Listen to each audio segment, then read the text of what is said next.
Assalamualaikum warahmatullahi wabarakatuh. Salam sejahtera untuk kita semua. Om Swastiastu, Namo Buddhaya, salam budaya. Selamat berjumpa lagi rekan-rekan pecinta Tosan Aji. Selamat berjumpa dengan komunitas Keris Largangsir yang pada hari ini kita akan berbincang-bincang seputar keris kebu. Ya, jadi diskusi kita pada hari ini akan secara spesifik membahas tentang keris dapur kebu dengan tajuk adalah keris dapur kebu, keris petani, menelisik makna dan konteks keris dapur kebu. Nah, jadi topik hari ini memang disesuaikan dengan apa yang sedang kita selenggarakan pada kali ini, yaitu pameran keris kebu Nirboyo, yaitu pameran keris khusus untuk dapur kebu yang diselenggarakan untuk menyambut tahun kerbau tahun 2021 ini. Nah, tentu ini satu topik yang menarik bahwa kita kali ini membahas khusus keris kebu. Nah, tentang apa sebetulnya keris kebu itu, bagaimana asal mulanya, kemudian apa ciri-ciri bentuknya serta makna dan makna-makna simboliknya. Nah, nanti akan kita dengarkan paparan dari dua narasumber yang sudah kita hadirkan pada siang hari ini. Mereka adalah narasumber yang cukup kompeten di bidangnya, saya kira. Nah, langsung saja saya perkenalkan dua orang narasumber pada hari ini. Yang pertama adalah Mas Andi Wisnu Wicaksono. Selamat siang Mas Andi. Beliau ini tidak mau disebut ahli atau pakar ya, tapi beliau ini secara intens mengamati atau mengkaji masalah-masalah berhubungan dengan Tosan Aji, dan beliau ini adalah pengasuh Balai Budaya Minomartani ya. Namun demikian beliau lebih suka disebut sebagai Sutresno Tosan Aji atau pecinta Tosan Aji ya. Nah, pembicara yang kedua nanti adalah Mas Taufik Hermawan. Beliau ini juga secara intens meneliti dan mengkaji masalah-masalah seni budaya tradisi, khususnya wayang dan keris. Nah, beliau ini adalah lulusan dari Fakultas Seni Rupa ISI Yogyakarta. Nah, nanti akan kita dengarkan paparan kedua beliau ini. Nah, untuk menyingkat waktu kita langsung saja. Yang pertama saya berikan waktu kepada Mas Andi dulu ya. Mas Andi, saya persilahkan untuk memaparkan tentang keris kebu ini. Monggo, silahkan. Jadi rekan-rekan pecinta Tosan Aji, yang terkait dengan dapur kebu itu adalah sesuatu yang menarik. Menariknya adalah ketika misalnya dari awal, misalnya kita kemudian mencoba untuk menelisik sebenarnya dapur kebu sendiri itu sudah menjadi perbincangan dari dulu, apakah kemudian kebu itu juga hanya kerisnya petani, namun kemudian pada kenyataannya ternyata dapur kebu sendiri juga tidak hanya dimiliki oleh kaum petani. Kemudian memang kita tidak bisa memungkiri bahwasanya secara umum kita sekarang mengetahui bahwasanya kebu adalah keris dari petani. Namun demikian kalau mencoba kita tarik mundur ke belakang, ternyata kesinambungan penyebutan nama ataupun bahkan juga terkait dengan pahatan yang ada di relief-relief candi, memang kebu ataupun kerbau sendiri sudah sedemikian erat tingkat pertemuan dengan masyarakat Jawa ketika itu. Barangkali kalau misalnya sekarang kita berbicara dari sisi relief, karena ternyata di beberapa candi yang ada di Jogja ataupun di wilayah Jawa Tengah memang banyak juga memuat tentang relief-relief yang bercerita tentang kerbau tersebut. Bahkan kerbau misalnya sebagai sarana ataupun piranti yang ketika itu digunakan untuk membajak sawah juga terpahatkan di sana. Demikian juga ada satu hal yang menarik juga ketika ada satu relief di mana di sana ada cerita tentang pertemuan kerbau dan kera. Jadi di sana tidak hanya sosok tersebut yang muncul, namun sebagai sosok ketika itu yang merupakan satu kelemahan dari Buddha juga, bahwasanya di sana ada pohon bodhi yang juga ikut menghiasi relief tersebut, di mana ada satu piwulang, dan piwulang tersebut adalah seperti apa sih sebenarnya keteguhan, kekuatan, dan juga kesabaran kerbau dalam menghadapi kera yang selalu menggoda, selalu mencoba untuk membuat kerbau itu kepingin marah misalnya. Namun demikian ternyata justru malah karena ketabahan dan juga karena kebesaran hati kerbau, sehingga kera sendiri akhirnya sampai kemudian mau meresapi ajaran yang dibawakan oleh kerbau itu sendiri.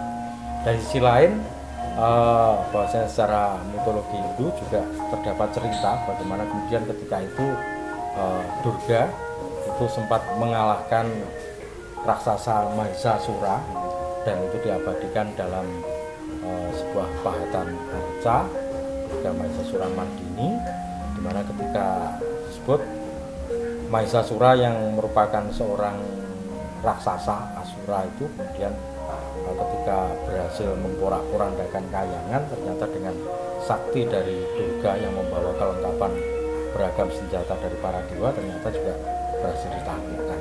Bahkan kerbau sendiri, kalau misalnya kita melihat di Nusantara itu memang kemudian cukup banyak yang mempunyai sebutan tentang kerbau. Di Jawa barangkali ada kebu, ada maiso, ada munding misalnya di daerah Jawa Barat, lalu kemudian ada kabau dan sebagainya. Dan secara bukti artefak misalnya kepercayaan tentang kerbau dengan beragam, kalau misalnya masyarakat kita itu kan tidak hanya mengenal anatomi, namun lebih ke detail anatomi, dan detail anatomi tersebut yang akrab dinamai oleh mbah-mbah kita dulu sebagai katuranggan. Misalnya kebo dunggul misalnya. Nah, kebo dunggul dengan model tanduk yang mengarah ke bawah itu juga dipercaya oleh masyarakat petani, bahwasanya jika dipakai untuk membaca sawah ternyata bisa lebih menyuburkan tanah yang digarap. Dari sisi lain terkait dengan kerbau sendiri, bahwasanya kerbau dulu ketika kita mengacu pada beberapa nama-nama besar terkait dengan kepahlawanan, misalnya ada Maiso Nabrang yang juga terserap dalam salah satu ragam dapur juga, lalu kemudian juga ada Kebo Ijo dan sebagainya yang dulu juga merupakan salah satu tokoh-tokoh cukup penting pada zamannya. Dan bahkan di daerah Pejeng Gianyar Bali itu juga ada satu pura yang dinamakan dengan nama Pura Kebo Udan. Dari sanalah kemudian kita bisa menyimak bahwasanya memang interaksi antara masyarakat kita dengan kerbau ketika itu memang dari dulu sudah lekat dijalankan. Dan bahkan ketika secara ekosistem kita juga melihat bagaimana kemudian kerbau sendiri punya tautan yang erat, dan dia mampu menghidupi dan juga tidak merasa terganggu dengan kehadiran binatang yang lainnya. Seperti misalnya ketika kerbau yang kemudian bisa hidup bersanding dengan burung jalak. Nah, barangkali nanti apakah ini tautan-tautan makna semacam ini juga kemudian merangsang para empu-empu kita untuk melahirkan karya-karya pusaka dalam dapur-dapur tersebut, tentunya adalah menjadi satu hal yang menarik untuk kita kaji lagi. Dan bahkan dalam dunia sastra misalnya kebo juga muncul di sana, bagaimana kemudian tentang gamelan misalnya. Di dalam gamelan di Keraton Yogyakarta juga ada gamelan Kiai Kebo Ganggang misalnya, di mana nama kebo juga muncul, dan bahkan juga secara umum masyarakat kita mengetahui salah satu gending panggih temanten itu adalah kebo Giro, di mana itu kemudian bersanding dengan kodok ngorek misalnya. Lalu dalam jagat pakeliran itu juga ada sebutan kebo di sana, di mana ketika Patetan Songo itu salah satu cakepan suruhan yang muncul di sana adalah dimana kemudian ketika bocah bajang ngiring angin lalu sampai kemudian ngoni-ngoni kebo dungkul sasisih sapi barang. Di sana juga kebo dungkul tersebut lagi, dan bahkan dalam salah satu mantra tolak bala tersebutkan juga di sana kerbau itu juga mempunyai peran penting di sana. Dan kembali kepada satu kaitan ekosistem, bagaimana kemudian kerbau dan jalak yang bisa hidup dengan harmoni. Tentunya untuk melahirkan karya semacam ini inspirasi bisa datang dari manapun juga yang dikehendaki oleh sang empu, dan barangkali dari ketabahan kekuatan yang dimiliki oleh kerbau inilah yang kemudian merangsang para empu tersebut untuk punya gagasan melahirkan dapur kebo. Namun demikian, kita juga yang menarik bahwasanya hampir semua karya dari para leluhur kita itu selain dari sisi fungsi, ternyata juga mereka tetap mempertimbangkan sisi makna. Di lain sisi makna, ternyata juga masih dipertimbangkan sisi ritualnya. Sehingga dengan demikian memang kemudian keterkaitan tiga hal tersebut memang menjadi hal yang padu dalam sebuah karya yang dibuat oleh para leluhur kita. Bahkan dalam satu bentuk ritual, di sana juga ada upacara misalnya Maeso Lawung yang sampai sekarang juga masih dilaksanakan, termasuk juga di daerah Toraja ketika ada upacara kematian, di sana juga kerbau menjadi salah satu piranti yang dibutuhkan dalam pelaksanaan upacara tersebut. Barangkali sekilas itu, dan nanti akan coba kita kembangkan di dalam pembicaraan kita. Oh, ya. Ya baik, saya kira menarik sekali ya pemaparan dari Pak Andi ini tentang kebo. Sebenarnya peran kebo sendiri di dalam masyarakat bukan hanya Jawa sepertinya ya, Nusantara ya. Itu memang secara historis sudah cukup lama ya, artinya sejak dulu kala itu memang kerbau, hubungan antara kerbau dan manusia itu memang sudah dekat ya. Jadi walaupun baik itu secara dalam kehidupan sehari-hari, peran kebo dalam membantu kehidupan manusia sehari-hari, maupun di dalam mitologi dan sebagainya ya, di dalam bahkan dalam ajaran Buddha ada kerbau, kemudian dalam mitologi Hindu sampai kemudian ada yang namanya katuranggan tadi ya, katuranggan. Jadi kebo itu punya ciri-ciri fisik tertentu yang kemudian dikaitkan dengan sifat-sifat tertentu ya, kira-kira seperti itu. Dan nama kebo itu juga dipakai juga di dalam nama-nama orang, bahkan ada pura yang namanya pakai kebo juga ya. Nah saya kira jadi memang kebo itu sudah punya fungsi yang sangat erat dengan kehidupan masyarakat di masa lalu, sehingga mungkin bisa kita pahami bahwa kenapa keris kebo itu juga menjadi khusus ya di dalam penciptaan karya-karya empu di masa lalu. Nah untuk lebih jelasnya atau lebih mengelaborasi pembicaraan kita, saya persilahkan Mas Taufik untuk melengkapi paparan yang tadi. Monggo silakan Mas Taufik. Salam budaya rekan-rekan pecinta Tosanaji dimanapun berada. Saya ingin ikut sumbang saran tentang pengetahuan yang yang sebenarnya lekat sekali di masyarakat Jawa pada masa lalu, dan kemudian masa kini pun juga sebenarnya masih lekat meskipun masih terdengar samar-samar seperti itu. Jadi kalau kita berbicara tentang kebo ya Pak Yunus, ini saya langsung teringat pada masa dulu. Jadi kakek saya juga seorang petani lah seperti itu. Dan kemudian tentang kerbau itu sendiri ada idiom-idiom ataupun ada cerita-cerita yang selentingan-selentingan yang menarik tentang kerbau. Jadi kalau di Jawa Timur mitologi kerbau itu ada sampai, kalau jaranan kan ada ya, orang naik jaran, tapi kalau di Jawa Timur itu ada tradisi kebu-kebuan. Itu kebu terus kemudian ditarik-tarik itu, dan kemudian dia dijadikan sebuah pertunjukan. Tapi itu bukan kerbau beneran, tapi kayak semacam barongan atau pertunjukan penyamaran. Jadi dia pakai topeng kerbau gitu, ya seperti kerbau kayak caplokan di Tulungagung itu kan, kalau dia buaya, kalau atau naga, kalau di daerah sekitar Malang itu ada kebu-kebuan. Nah di situ saya sering mendengar. Terus kemudian ada tentang jimat-jimatan, misalkan kebu landok yang untuk anti tembak macam-macam itu, juga tetap anti kebu. Terus kemudian ada kebu dengan siluman kebu yang katanya berkati 3 dan macam-macam.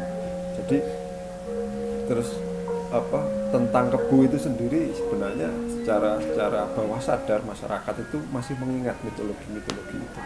Di Gunung Kelud juga ada kebu suro dan maiso suro dan lembu suro misalkan seperti itu. Terus kemudian ada cerita-cerita yang tadi telah disebutkan. Lalu kemudian kebu itu salah satu Raja Kaya. Raja Kaya itu raja kekayaan, artinya dia adalah sebagai simbol dari kemapanan ekonomi. Secara sosial ataupun ekonomi orang pasti memelihara kebu. Nah itu menjadi penanda bahwa kebu itu juga lekat dengan masyarakat pada saat itu. Lalu terus kemudian kalau kita itu dari sisi mitologi ya, tapi kalau dari sisi kepustakaan, kebetulan saya agak melihat di kepustakaan ini ada beberapa teks yang menyebutkan tentang kebu, idiom kebu itu sendiri. Misalkan di Adiparwa juga ada, misalkan terus kemudian di teks Pararaton itu juga kita pernah mendengar maiso wungatel yang tadi sudah disebutkan, maiso perang kebu hijau dan macam-macam. Terus kemudian di teks-teks Jawa yang baru itu ada cerita tentang kebu juga, misalkan Kolomurti namanya, itu dari teks Sri Sedono kalau tidak salah, atau Makukuwan. Terus kemudian di Serat Bauwarno juga ada di Babat Giyanti. Itu ternyata Mas Andi, tidak hanya di masa Hindu saja, maksudnya tidak hanya di masa Singosari saja ada nama-nama orang yang kebu. Ternyata di prajurit Mataram, atau kita baca Babat Giyanti setelah Islam, itu juga masih menggunakan menggunakan nama-nama kebu. Gitu. Di situ ada Maiso Janadri, ada Maiso Tankongke, ada Maiso Melengkir, Maiso Lengkir, ada Maiso Bodi, itu Maiso Jenar juga. Maiso Jenar itu akhirnya diadopsi itu. Bahkan sekarang juga Jenar Maiso Ayu, Maiso Jenar Ayu itu juga jadi artis kan gitu. Maiso juga. Artinya tetap sebenarnya kebu itu tetap dipakai sampai sekarang. Lalu terus kemudian kebu itu punya Dosonomo Andanu itu, Danu. Nah ternyata Danu itu juga digunakan di Yogyakarta sebagai sebutan patih. Jadi saya kira mungkin penafsiran saya sendiri, bisa jadi ini dikoreksi juga boleh ya.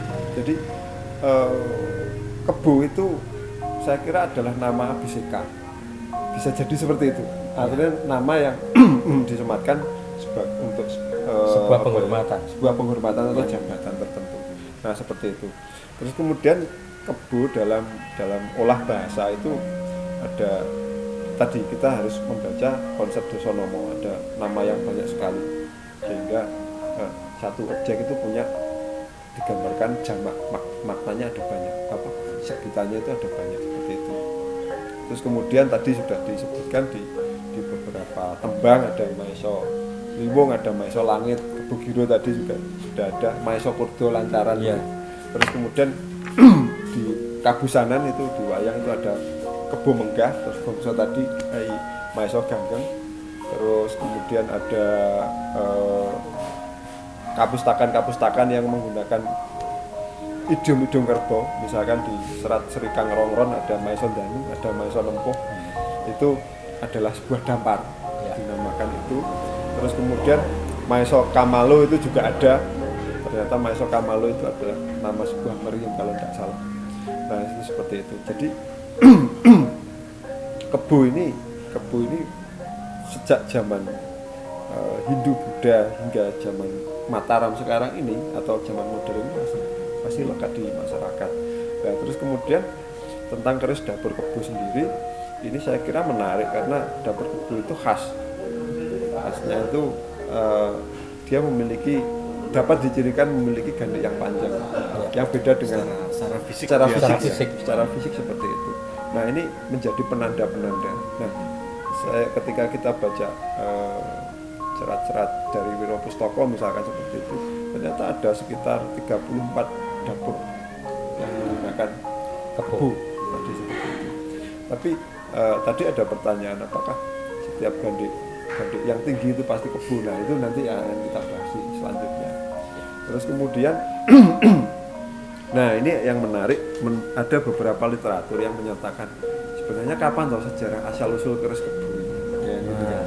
Nah kalau di Witoradja itu saya belum menemukan serat yang lain ya. Ini mungkin di Witoradja juga, bukan di Witoradja, Wirapustaka, dan kemudian di Centini mungkin juga ada.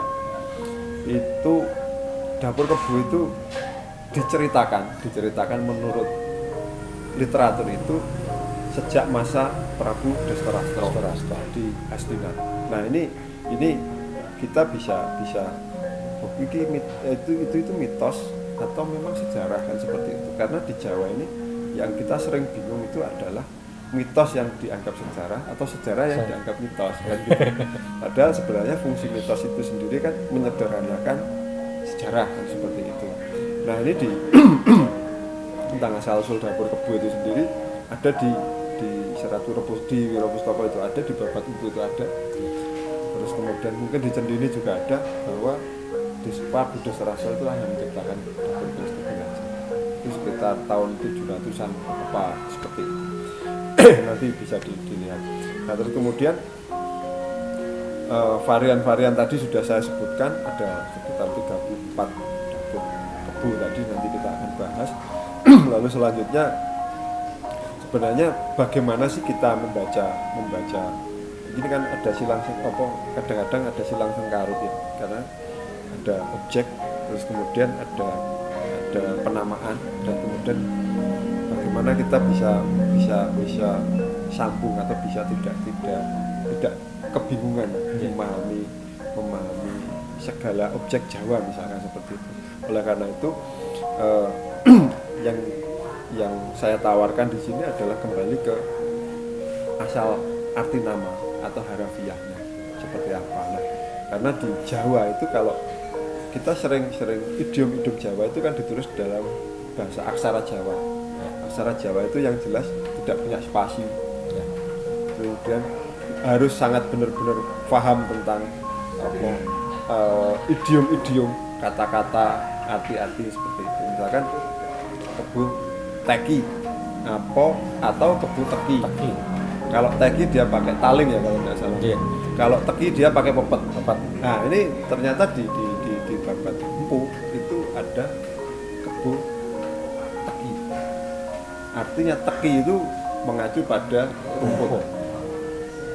Nah ada beberapa literatur yang bilang bahwa teki itu bukan teki tapi teki, atau artinya kerbau yang bertapa misalkan seperti itu. Nah ini namanya sudah berbeda.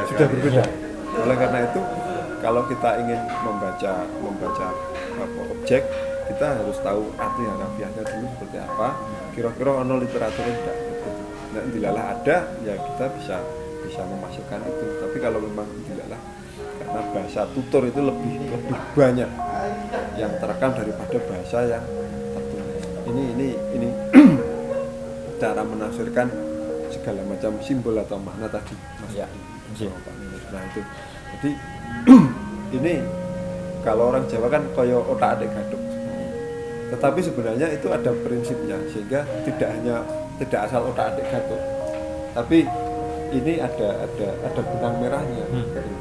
Oleh karena itu di situ ketika kita membaca cara Jawa itu ada yang cara wantah, apa ya, opo anane, Ngelegeno. ngelegeno seperti itu. Terus kemudian ada pasemon, adu semu itu misalkan. Jano sebenarnya makna yang tersembunyi itu apa ya? Terus kemudian yang ketiga, kalau kita melihat peralambang atau sandi macam-macam kayak Dosonomo tadi, ini kan peralambang. Ya. Kita harus bisa baca itu juga. Terus kemudian kita harus mengetahui sandi sastro itu sebenarnya kadang-kadang kata-kata ini mengacu pada peristiwa atau mengacu pada objek tertentu. Kadang-kadang bisa dibalik atau misalkan diputar seperti itu. Terus kemudian yang terakhir membaca cara Jawa itu dengan Sasmita Rusit. Sasmita Rusit itu lebih kepada intuitif ya. Saya kira kalau bahasanya sekarang itu lebih kepada intuisi kata zaman rasa macam-macam. Nah, kalau kita sudah menguasai itu, nanti kita membaca keris itu, oh ini nganggo apa ini, oh secara wantah ini, tapi mungkin secara Sasmita Rusit itu begini. Nah seperti itu. Oleh karena itu, kenapa Patih dulu kok dikasih kebau, terus kemudian rajanya juga punya jalak apa yang kemarin di teman-teman itu kan ya kopak ya kalau nggak salah, jalak Sang Tumpeng gitu Mas Andi. Nah itu, oh raja itu jalak, terus patihnya kebu. Nah itu kan kalau dibaca secara pralambang itu apa? Nah secara wantah yo, oh yo Sorojo berarti kerisnya memang jalak, karena ya menurut dulu ya jalak kan gitu. Tapi sebenarnya secara simbolik ini apa kan gitu. Nah seperti itu. Jadi ini saya kira apa ya? Ini masih perlu banyak pengkajian lagi tentang cara membaca seperti ini, dan kemudian sebenarnya konstelasinya seperti apa, strukturnya seperti apa. Nah itu nanti kita bahas pelan-pelan Pak Yunus sama Mas Andi. Monggo. Wah menarik sekali. Saya kira kalau tadi Mas Andi lebih pada kajian-kajian historis ya, dari fakta-fakta historis, dari artefak relief dan sebagainya. Kalau Mas Taufik ini tinjauannya lebih dari perspektif linguistik mungkin ya, dan dari manuskrip mungkin dari hasil sastra lama, bahwa kebu itu memang punya peran yang khusus ya di dalam masyarakat kita, terutama juga dalam hierarki sosial. Misalnya tadi kerbau itu lebih kepada patih ya, seperti kerisnya kalau raja itu jalak, kalau patih itu kerbau ya. Bahkan dalam penamaan Danu itu juga kerbau ya. Jadi Danu Negoro, Danu Rejo itu mungkin berhubungan dengan itu juga ya. Nah, saya kira banyak sekali hal yang menarik, tapi saya kira ini bisa lebih menjelaskan kenapa kebu itu kemudian jadi sesuatu yang istimewa ya, terutama khususnya di dalam perkerisan ini. Jadi seperti disampaikan tadi, ada berapa, 30 sekian, 34 kurang lebih ya yang tercatat.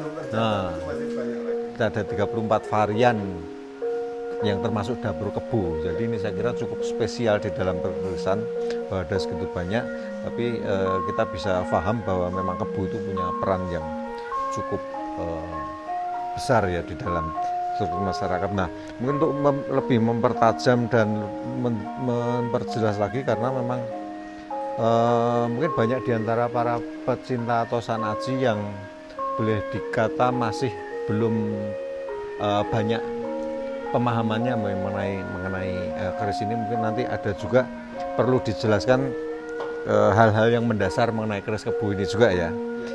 Untuk itu kita bisa berangkat dari pertanyaan-pertanyaan para peserta ya pada hari ini. Itu ya, mungkin bisa saya bacakan pertanyaan-pertanyaannya, nanti ditanggapi. Ya, yang pertama ini terima kasih untuk teman-teman rekan-rekan yang sudah mengirimkan pertanyaan. Yang pertama dari Penta Sakti. Pertanyaannya saya bacakan langsung aja. Sugeng Sonten izin bertanya. Nah, perkenalkan saya Penta Sakti saking UST Yogya. Kalau dari tinjauan literatur naskah-naskah perduwungan, apakah ada penjabaran juga berkaitan dengan keris kebo sampai pada tataran filosofis dan maknanya? Matur nuwun. Nah, itu pertanyaannya, jadi bisa ditanggapi, monggo Mas Andi atau Mas Taufik atau dua-duanya silakan. Bahkan mungkin sebelum mengarah ke sana, satu hal yang mungkin juga menarik Mas Taufik untuk kita bahas. Berbeda dengan keris Ganan misalnya, ketika misalnya Nogo Sosro misalnya, di sana nampak ada ornamen naga. Secara visual itu bisa dikenali. Namun demikian hal ini tidak terjadi pada keris dapur kebo ataupun dapur jalak. Karena apa? Dalam keris kebo sendiri ternyata juga tidak nampak ada ornamen kebo di sana. Nah, ini adalah juga satu hal yang menarik barangkali sebelum kita menuju kepada apa yang ditanyakan oleh Mas Penta tadi. Ketika ternyata dapur kebo dengan beragam jenisnya juga tidak menampakkan satu pun di sana ada stilir kerbau yang nampak. Demikian juga dengan dapur jalak. Nah, mungkin ketika itu sebagaimana yang diserap oleh para empu-empu yang dulu membabar dapur ini dan kemudian memberikan nama-nama dapur tersebut, mereka lebih mengarah kepada bagaimana kemudian spirit kerbau ini yang kemudian diejawantahkan ke dalam dapur kerbau. Oleh karena itu kalau misalnya kita melihat juga dalam dapur kebo yang misalnya secara lumrah yang banyak terdapat di masyarakat misalnya adalah bulajer misalnya. Nah, riciannya juga tidak rumit-rumit sekali, riciannya boleh dibilang sederhana, sehingga dengan demikian kesederhanaan kerbau, kekuatan kerbau, dan bahkan juga tadi ketangguhan kerbau dalam menghadapi beragam situasi inilah yang mungkin diharapkan dan menjadi pesan dari lahirnya sebuah keris dapur kebo. Sehingga sebagaimana yang tadi dimaksudkan oleh Mas Penta, apakah secara literatur itu juga kemudian telah ada yang menyebut sedemikian terperinci dari ke-34 dapur tentang makna filosofis dan sebagainya. Kiranya ini adalah hal yang menarik ketika di beragam literatur mungkin belum kesemuanya diberikan makna. Dan ini memberikan kesempatan kepada kita sebagai satu generasi pewaris tradisi perduwungan yang ada di Indonesia ini, bahkan secara khusus mungkin di Jawa mungkin, bagaimana kemudian kita bisa mencoba membedah, kita bisa mencoba memberikan satu makna apa sih sebenarnya yang dulu dikandung dari dapur-dapur tersebut, karena memang belum kesemuanya kemudian dimaknai. Dan pemaknaan ini tentunya juga kita tidak hanya sekedar memberikan makna, namun kita juga tetap harus tadi sebagaimana yang disampaikan juga oleh Mas Taufik tadi, kita tetap punya dasar, tidak hanya sekedar memberikan makna yang nanti malah luput dengan apa yang kemudian dikehendaki oleh pembabar dapur itu sendiri. Ngaten barangkali. Monggo Mas Taufik menambahkan. Kalau menanggapi pertanyaan Mas Penta, itu secara literatur memang ada. Jadi kebulajer itu diambil kata jernya ya. Kalau di Jawa itu apa Mas Andi? Yang itu adalah sebagai tonggak. Enggak, di dalam kata itu la dan jer. Oh ya. Jer itu loh, diambil jernya itu. Itu di Wirapustaka dibilang bahwa kebulajer itu piwulang Sunan Kalijogo kepada Pangeran Karanggayam kepada Sunan Kalijogo kepada Pangeran Karanggayam. Ini disebut bahwa kebulajer itu adalah lelanjeraning kabagian. Artinya lelanjaran Lelanjaran itu tegese artinya adalah sarana dari kebahagiaan atau sarana dari keberuntungan seperti itu. Kalau menurut literatur loh ya. Nah itu kita bisa memaknai ini sebagai dengan beragam tafsir kan seperti itu. Jadi lelanjaraning atau sebab-sebab atau sarana-sarana kebahagiaan itu apa kan seperti itu. Itu bisa dimaknai seperti itu. Ataukah ketika kita punya keris kebulajar untuk kita mendapatkan kebahagiaan itu bisa, atau kalau kita mendapatkan keris kebulajar bahwa kita harus membuat bahagia banyak orang, itu juga bisa seperti itu. Jadi bisa dimaknai seperti itu. Nah kalau di tradisi literatur ada memang yang menyebutkan kebulajar itu adalah lelanjaraning kebahagiaan.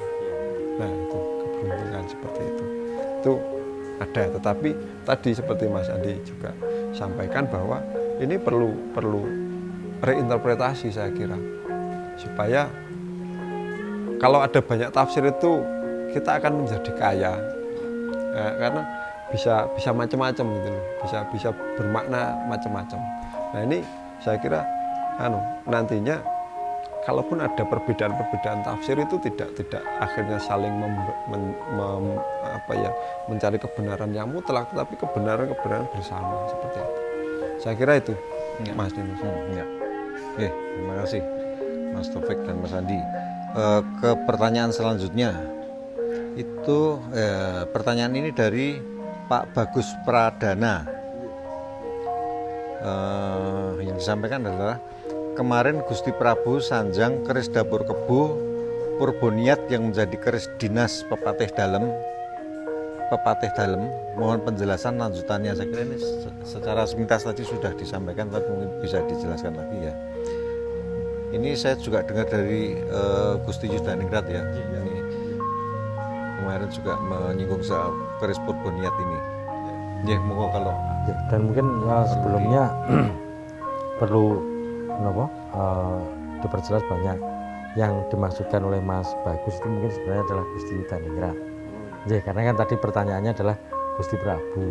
Jadi sebenarnya yang menyampaikan bagaimana kemudian keris Kyai Purboniat sendiri kemudian menjadi salah satu agem dalem dari pepatih dalem di Ngayogyakarta. Jadi memang dari sana sebagaimana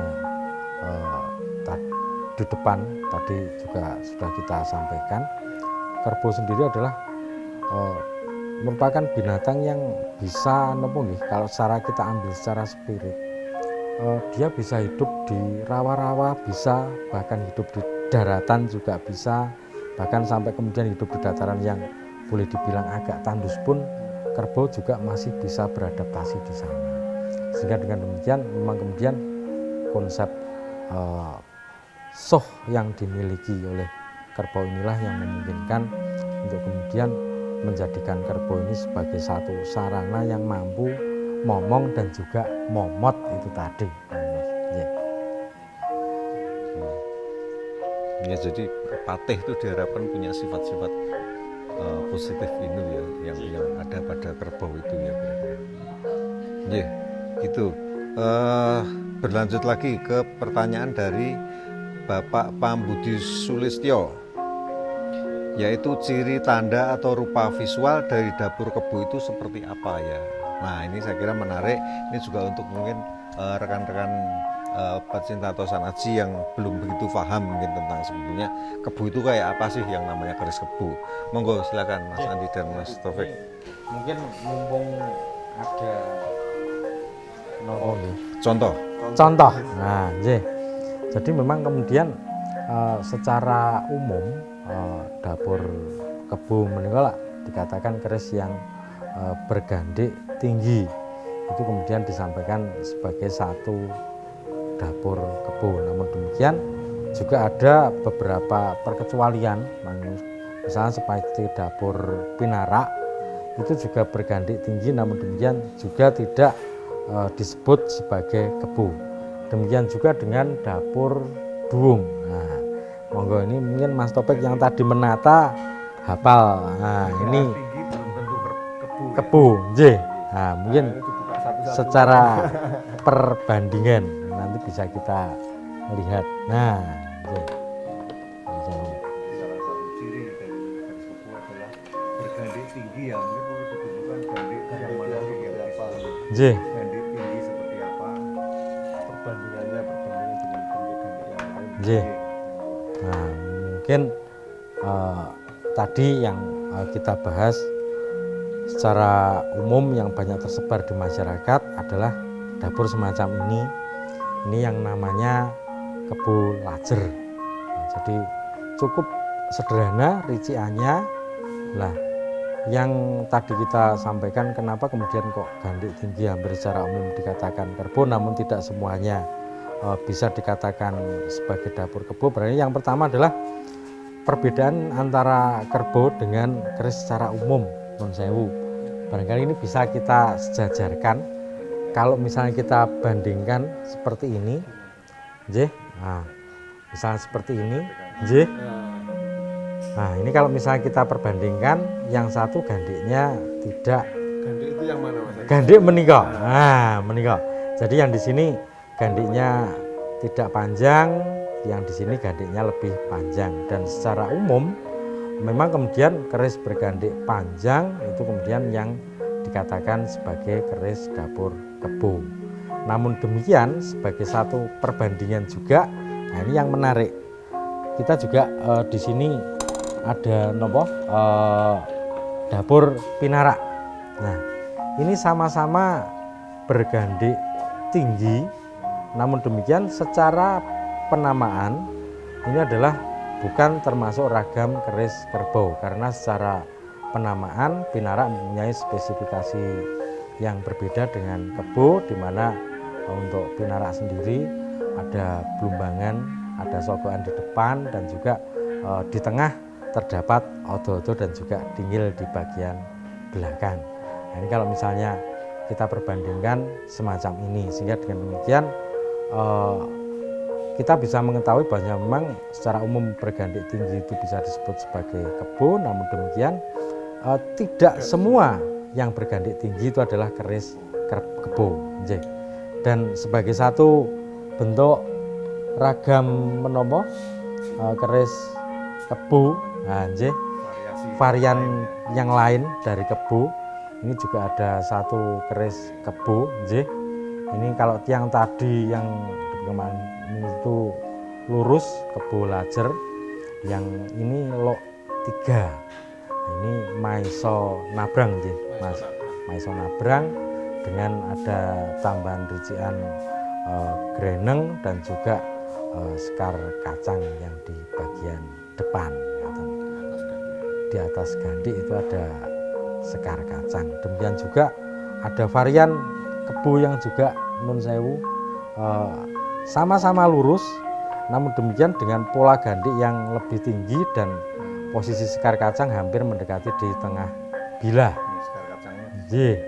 Kalau tadi sekar kacangnya di atas gandik persis dengan posisi sebagaimana keris yang lainnya. Kalau yang maiso kantong seperti ini, nah itu sekar kacangnya lebih mengarah ke atas tengah bilah. Gandiknya setinggi ini. Gandiknya setinggi itu. Jadi itu di antara beberapa ragam-ragam yang tadi telah disebutkan oleh Mas Topik, ada kurang lebih 34 ya Mas ya. 34 yang tercatat tentang ragam keris dapur Yang kebu. masuk kantong ini enggak tercatat. Nggih. Belum tercatat. Nah, ini kan satu hal yang barangkali nanti bisa ditambahkan dalam melengkapi sebagaimana tadi ternyata memang kemudian keris dalam perjalanannya membutuhkan banyak hal yang bisa kita simak dan kita pelajari dari keris-keris yang ada menika. Nggih. Iya, menarik sekali saya kira. Dengan melihat contoh-contohnya secara visual kita bisa lebih paham ya saya kira bagaimana keris kebu itu. Oke, selanjutnya pertanyaan dari Bapak Muhammad Ismail dari UIN Surabaya. Pertanyaannya adalah, dapur kebu adalah hal yang menarik untuk dikaji dalam fenomena dalam masyarakat. Ada yang berpandangan secara terminologi itu terekam dalam artefak dalam pahatan relief candi atau tutur carita yang dikonstruksi oleh masyarakat serta catatan kitab-kitab lontar. Bagaimana menurut perspektif narasumber jika dilihat dari sisi esoteri dan eksoteri? Wah, ini pertanyaan agak berat, tapi bisa mungkin secara tidak terlalu panjang lebar bisa disampaikan. Jadi untuk Mas Muhammad Ismail ya, jadi memang secara terminologi tadi sudah disampaikan secara jelas. Mas Andi juga menyampaikan di beberapa artefak. Terus kemudian di beberapa lontar itu juga disebutkan tentang itu. Nah, terus kemudian ini masalah isoteri dan eksoteri ini agak apa ya? Ini penting karena ini adalah kalau di dalam kerbo itu di dalam ilmu keris itu roro nengat tunggal. Jadi dua yang satu, dua yang dijadikan satu atau satu yang dua. Nah, seperti itu.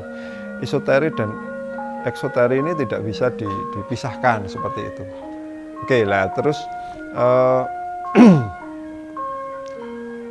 kadang-kadang ini yang membuat kita agak apa ya, agak alergi lah. Karena gini, isoteri ini sifatnya sangat subjektif sekali. Setiap orang itu mungkin merasakan tetapi mungkin tidak banyak mengakui kan gitu. Nah, kalau eksoteri ini jelas, eksoterinya pasti tadi sudah disebutkan secara visual itu eksoteri sekali.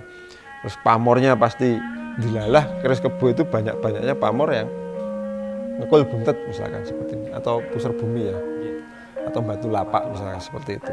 Nah, ini memang diharapkan simbol-simbol yang batu lapak itu digunakan untuk memiliki manfaat, katakanlah seperti memiliki tuah lah, kalau orang dulu bilangnya tuah, itu untuk menghilangkan pagebluk atau untuk menghilangkan hama atau untuk menghilangkan gangguan-gangguan baik itu yang secara fisik ataupun non fisik seperti itu. Pandemi juga, makanya ini kan Nirboyo itu ya memang kebo itu memiliki kesentosaan untuk Nirboyo, untuk tidak mendapatkan bahaya kan seperti itu. Nah, itu jadi kalau eksoteri ini mudah, mesti ya bukan menggampangkan, tapi ini kan mudah dilihat itu, pasti dilihat. Tinggal kita bisa, pamor ini begini ya perlu belajar. Tapi kalau isoteri ini sifatnya lebih personal. Bagaimana hubungan kita terhadap keris? Jangankan keris ya, misalkan kita memiliki sepeda motor kesayangan saja, itu sudah ada isoterinya kan seperti itu. Hubungan-hubungan yang batin seperti itu. Jadi jangan terlalu jauh gitu loh. Jangan terlalu jauh itu di-overmistifikasikan gitu kan. Di-overmistikan, dijadikan makhluk gaib misalkan. Itu kan juga jadi agak apa ya, agak absurd gitu loh. Tidak bisa dijelaskan secara nalar kan seperti itu. Tetapi sebenarnya kalau isoteri di dalam keris menurut saya ya, hingga saat ini saya berhubungan dengan keris, ini punya nalarnya sendiri isoteri itu.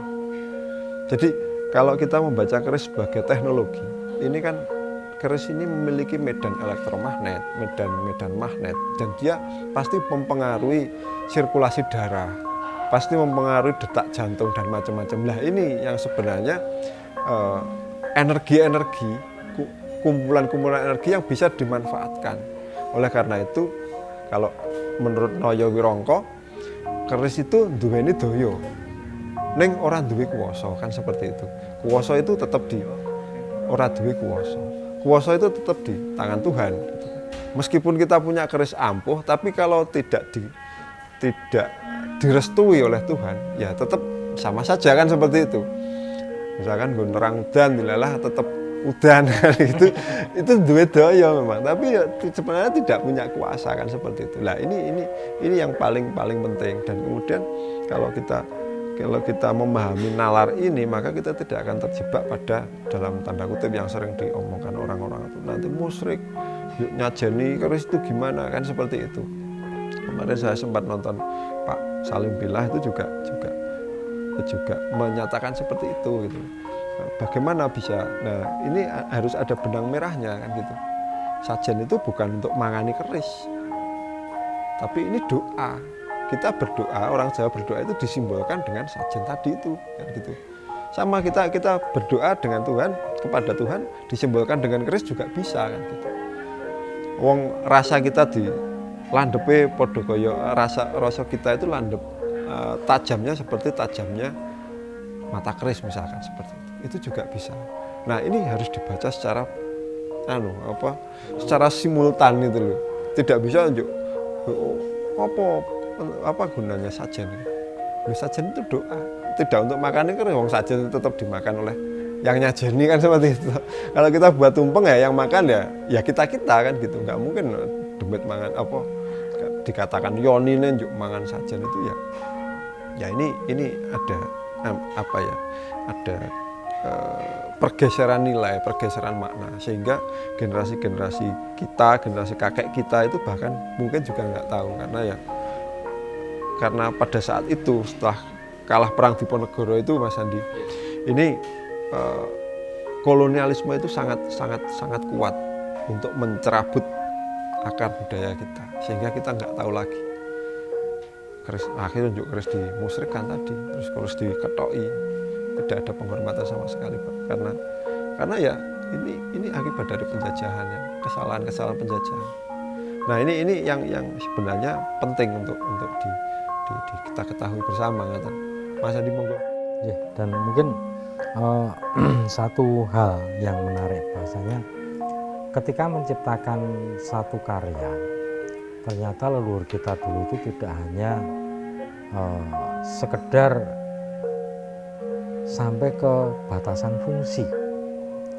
Hal tersebut bisa kita lihat misalnya ketika kita melihat sosok Bilah Tosan Aji ngaten menika. Jadi bagaimana kenapa sih perlu digambarkan pamor misalnya?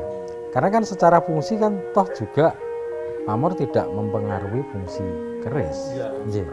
Fungsi praktisnya maksudnya. Namun demikian secara maknawi ternyata ada sesuatu yang perlu dibuat di sana. Dari sisi filosofi ada sesuatu yang ingin dipesankan di sana, dan bahkan secara religi misalnya kalau misalnya kita melihat bagaimana kemudian dari Bilah Tosan Aji sendiri misalnya semacam keris ngaten, akhirnya dari sinilah kemudian bisa lahir banyak piwulan, banyak pesan yang kemudian ada di dalam Bilah-bilah Tosan Aji semacam ini, sehingga memang kemudian keterkaitan antara fungsi, makna dan juga religi itu menjadi satu hal yang melekat dalam mahakarya yang dibuat oleh para leluhur kita. Ya, barangkali itu yang saya tambahkan, Mas Taufik. Oke, betul Mas Andi. Masih ada beberapa pertanyaan lagi. Saya kira ini ya, gitu. Oke. Yang dari Pak David Kodrat ya, mungkin nanti bisa ditanggapi secara singkat ya. Tidak betul dapur kebu semacam ini untuk petani. Ya, ini jadi satu bantahan ya.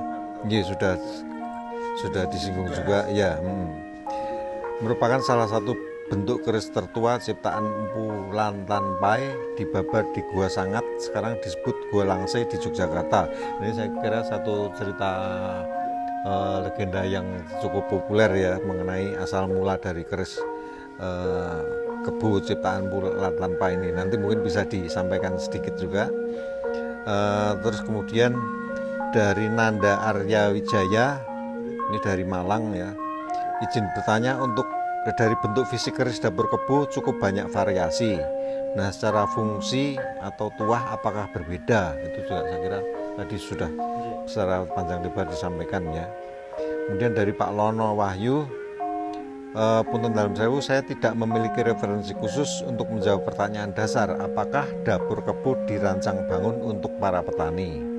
Saya rasa kita memiliki cara yang bersifat pendekatan, yaitu dengan memahami terlebih dahulu rincian-rincian yang terdapat pada setiap keris kebu, lebih lanjut memahami tuntunan dari literatur, misalnya Centini dan seterusnya ya. Langkah selanjutnya menginterpretasi dari berbagai komponen rincian yang melekat pada satu bilah garis kebo. Ya, ini saya kira juga sedikit banyak sudah diulas tadi, mungkin nanti bisa ditambahkan sebagai pelengkap ya. Ya, mungkin ada lagi yang bisa disampaikan. Ini terkait dengan garis kebo memang kemudian nopo nggih. Kalau misalnya tadi kita kembalikan apakah garis kebo itu adalah garisnya petani, ternyata juga realitanya tidak demikian, sehingga kemudian kita juga tidak dapat, namun demikian kita juga tidak dapat menampik satu fakta bahwasanya memang kemudian petani yang punya garis kebo itu ibaratnya juga bukan istilahnya petani-petani kalau misalnya sekarang misalnya dikatakan sebagai petani gurem, bukan, akan tapi dulunya juga tentunya adalah petani-petani yang petani gede gitu istilahnya. Karena apa? Kalau misalnya kita melihat ke belakang bahwasanya untuk membuat sebuah bilah tosan aji pun juga biayanya tidak sedikit, sehingga kalau misalnya beliau bukan seorang petani yang besar istilahnya, untuk menyisihkan meragat dengan babar dapur kebo pun tentunya juga mereka sudah keberatan. Namun demikian ketika yang Yoso juga sudah punya kemakmuran, dengan doa dan harapan bisa lebih mencapai kemakmuran yang run tumurun sampai ke anak cucu misalnya, sehingga harapan sumingkiring napa nggih sumingkiripun omo ngaten hilangnya beboyo misalnya. Nah itu sebagaimana kemudian terekam di dalam misalnya bilah-bilah tosan aji dengan dapur kebo yang acap kali di sana kemudian ada pamor puser ataupun kemudian muncul pamor batu lapak sebagai penolak bolo dari segala macam mara bahaya yang datang. Mungkin itu Mas Topik. Sedikit menambahkan, jadi telah ini menjawab langsung beberapa pertanyaan yang tadi telah disampaikan, bahwa ternyata di literatur sendiri, saya membaca literatur, memang tidak ada secara eksplisit yang menyebutkan garis kebo adalah untuk petani, itu tidak ada. Kagem poro tani tidak ada juga gitu kan, seperti itu. Nah ini memang tadi saya sempat utarakan bahwa ada beberapa hal yang berubah di dalam kehidupan sosial budaya kita gitu. Nah ini memang realitasnya seperti itu, dan itu tidak masalah sebenarnya. Saya kira tafsir segala macam itu kan bisa berubah seperti itu, bisa kaya kan seperti itu, sehingga kita berdasarkan literatur, berdasarkan catatan-catatan itu ya malah justru kerisnya patih kan seperti itu.